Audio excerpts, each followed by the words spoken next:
Boy, it's hot out there. Oh, there you guys are. Well, it's time for a little reading.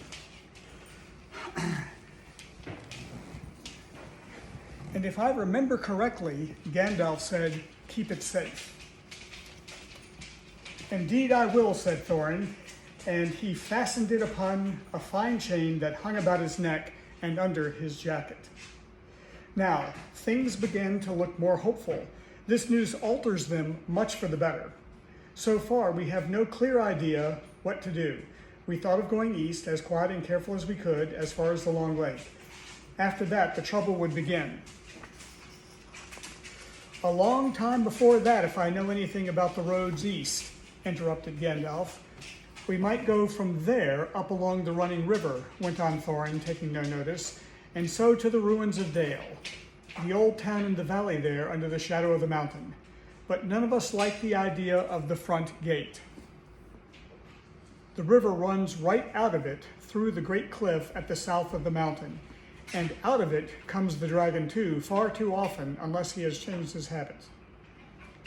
"That would be no good," said the wizard, "and not without a mighty warrior, even a hero. I tried to find one, but warriors are busy fighting one another in distant lands, and in this neighborhood heroes are scarce, or simply not to be found. Swords in these parts are mostly blunt, and axes are used for trees, and shields as cradles or dish covers, and dragons are comfortably far off, and therefore legendary. That is why I settled on burglary, especially when I remembered the existence of a side door. And here is our little Bilbo Baggins, the burglar, the chosen and selected burglar. So now, let's get on and make some plans."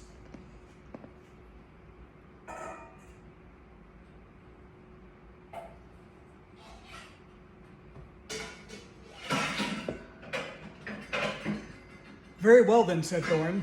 "Supposing the burglar expert gives us some ideas or suggestions." He turned with mock politeness to Bilbo. "First, I should like to know a bit more about things," said he, feeling all confused and a bit shaky inside, but so far still tookishly determined to go on with things. "I mean about the gold and the dragon and all that, and how it got there and who it belongs to, and so on and further." "Bless me," said Thorin. "Haven't you got a map? And didn't you hear our song? And haven't we been talking about all this for hours? All the same, I should like it all plain and clear," said he obstinately, putting on his business manner, usually reserved for people who tried to borrow money off him, and doing his best to appear wise and prudent and professional and to live up to Gandalf's recommendations. "Also, I should like to know about the risk, out-of-pocket expenses, time required, and remuneration, and so forth." By which he meant, what am I going to get out of it? And am I going to come back alive? "Oh, very well," said Thorin.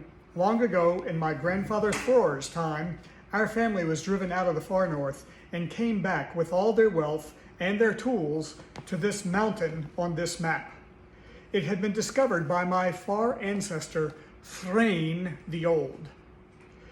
But now they mined and they tunneled and they made huger halls and greater workshops. And in addition, I believe they found a good deal of gold and a great many jewels too.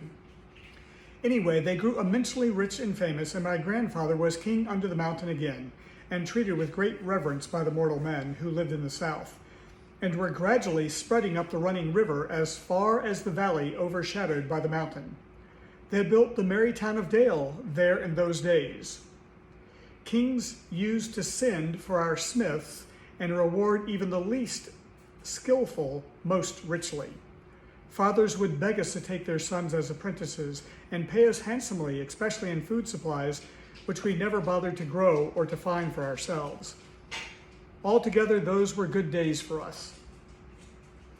And the poorest of us had money to spend and to lend, and leisure to make beautiful things, just for the fun of it, not to speak of the most marvelous and magical toys, the like of which is not to be found in the world nowadays. So my grandfather's halls became full of armor and jewels and carvings and cups, and the toy market of Dale was the wonder of the north."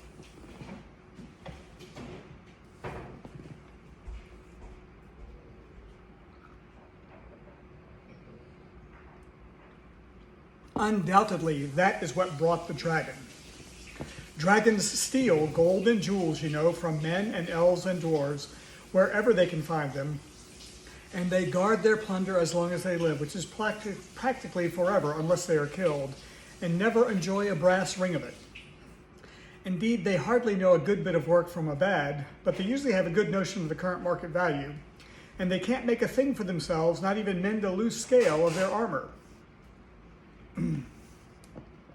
And here is the hill of Hobbiton, and across the water.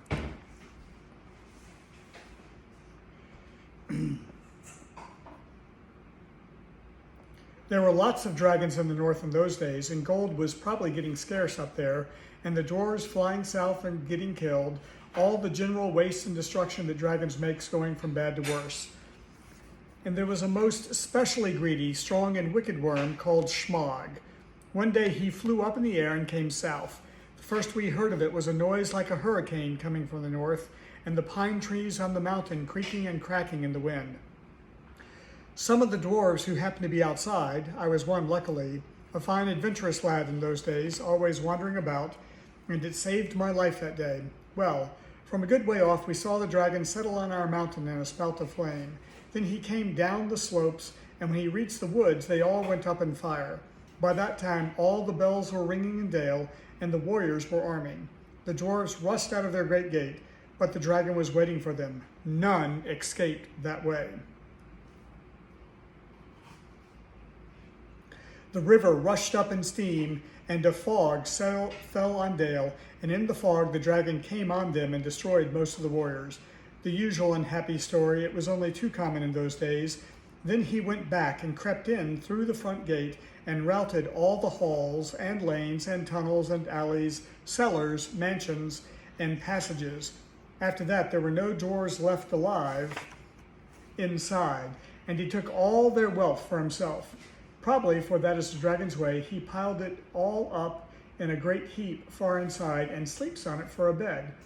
Later, he used to crawl out of the great gate and come by night to Dale to carry away people, especially maidens, to eat, until Dale was ruined, and all the people dead or gone. What goes on there now, I don't know for certain, but I don't suppose that anyone lives nearer to the mountain than the far edge of the long lake nowadays.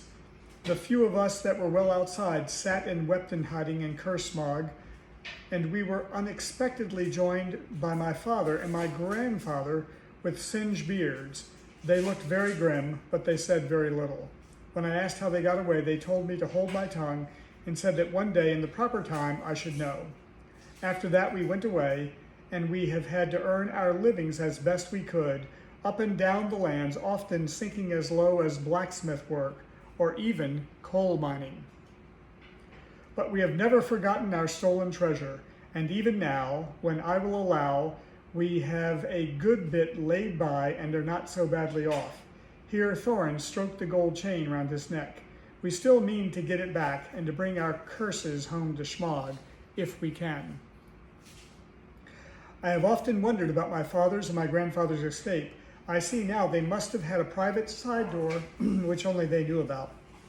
But apparently they made a map, and I should like to know how Gandalf got hold of it, and the why it did not come down to me, the rightful heir. I did not get a hold of it, I was given it, said the wizard. Your grandfather Thror was killed, you remember, in the mines of Moria by Azog, the goblin. Curse his name, yes, said Thorin. And Thrain, your father, went away on the 21st of April, 100 years ago last Thursday, and has never been seen by you since. True, true, said Thorin. Well, your father gave this to give to you, and if I have chosen my own time and way for handling over, you can hardly blame me, considering the trouble I had to find you. Your father could not remember his own name when he gave me the paper. He never told me yours, so on the whole, I think I ought to be praised and thanked. Here it is, he said, handing the map to Thorin.